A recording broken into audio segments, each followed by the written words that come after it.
Hey, Rodasi Campbell here, rodasicampbell.com. Check it out for my your free beginner meditation course. It's so much more than that though. It's got a lot of consciousness exercises to be used with the eyes open. So go to rodasicampbell.com to check that out. Now today I want to talk about why you can't meditate. I have had hundreds of people come to me over the years and tell me, that's great for you, I just can't do it. So as most of you know, I've been meditating since, actually some of you may not, since 1999. And I've done 2 meditation teacher trainings and dozens of retreats and extended education, 2 yoga teacher trainings, and lots of time spent with my eyes closed and continuing education as a teacher. And many folks that I come across have this idea that they can't meditate. So go ahead and post below if you're one of those people and tell me the number one reason why you feel you aren't able to meditate, okay?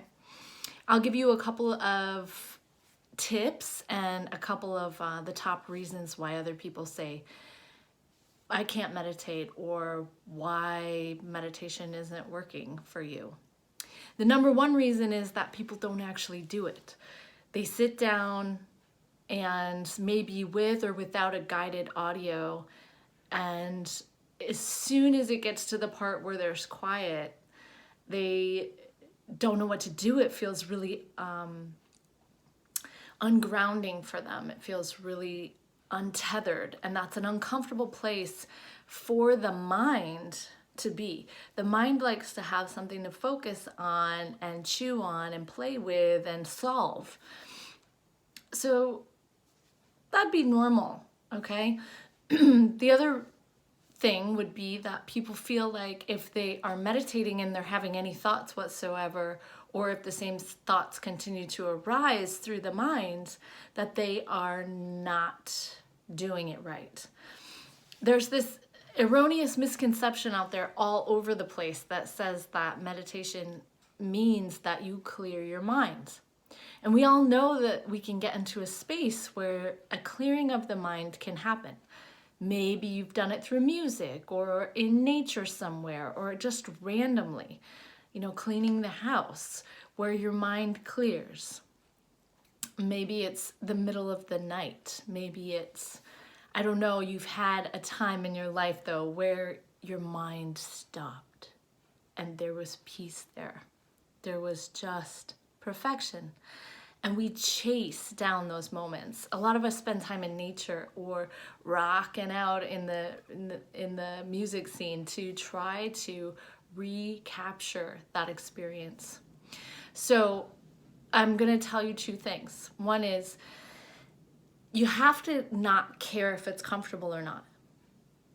You can't care if it's comfortable or not. And you can't care if you have thoughts or not. And as a matter of fact, we have, depending on the person, between 60,000 and 90,000 thoughts a day, right? That's a lot of thoughts.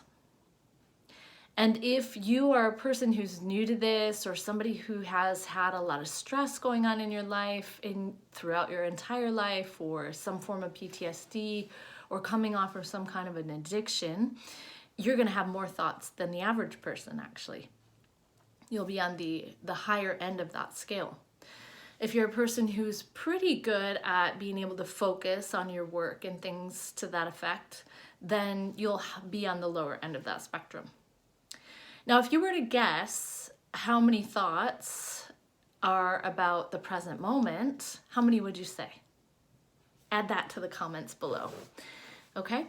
And then how many of those thoughts do you think are about the past or the future? Maybe if you're willing to sit down for a few moments and just kind of keep attentive to the way that your mind moves. You can do it with your eyes open. Would you say you're more forward-oriented or more past-oriented? Comment there below as well. Either way, I'm going to tell you that there are no present moment thoughts, really. Even if you're just commenting on exactly what's going on right now, it is once removed at least from what's actually being presented here. And it's a very radical thing for us to get into kind of that space where there's nothing going on and let the mind go crazy about that, being untethered and uncomfortable and not caring. And being willing to put attention on the breath, on a mantra, and if you stay with it for a short time with correct guidance and an effective tool, you get to see that there is this peaceful quality that's always been there. Your own presence that's just always been here. And then you could care less if you're having thoughts or not. You could care less if there are lots of thoughts or a few thoughts. You could care less if they're thoughts you wish you never had, or if they are enticing thoughts, because you start to develop such a delicious love affair with the present moment that you really could care less. Isn't that awesome?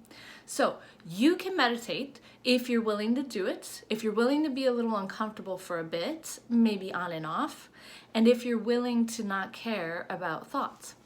Now listen, one last thing about thoughts. Our mind and our body are a unit. So if your body is at rest in meditation, then it can start to heal itself and dissolve stress. If it's doing that, that's an active process. The mind will begin to move in perception of that movement. It will begin to move outward on thought. It's a very natural thing. So you don't have to take my word for it. There's lots of science out there. Go check it out. But if you're having a lot of thoughts, that means there's a lot of healing taking place in your nervous system. And so long as you keep coming back to your meditative tool, whatever that may be, a mantra, the breath, some other point of focus, then you're interrupting the identification that you typically would have with those thoughts. More on that in another video. So for now, you can meditate if you're willing. There are only a few people that I would recommend not meditate, and that would be people with severe mental illness, kind of, what are they called? If you've been diagnosed with a severe mental illness, split personalities and things like that, meditation isn't for that sort of person.